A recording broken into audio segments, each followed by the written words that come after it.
think is one of the best managements that you can use with a kid who really pushes your buttons? One of the best management plans that I use is no response at all. If I can take 2 steps back, not respond, attend to something else, and then return to you, that's a management plan. That's a recommendation that you could make. And the first thing that people say to me is, what do you mean? That means he's going to get away with it. You're asking me to ignore the behavior? Like, no, I'm asking you to manage the behavior. When you don't respond, you are managing yourself, and in turn, you're managing that kid. You're also providing a role model for the rest of the kids in that class who now are not witnessing you getting sucked into a power struggle. They'd much rather see that because it's much more entertaining.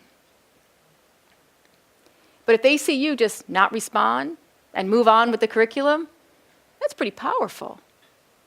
But it's probably one of the hardest recommendations to follow.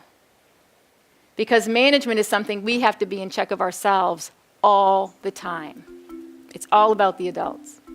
Thanks for watching, and I hope you found this video helpful. If you did, make sure to like and subscribe so you never miss another video. I speak and consult on school behavior, and I love to help districts solve some of these problems. See you next time.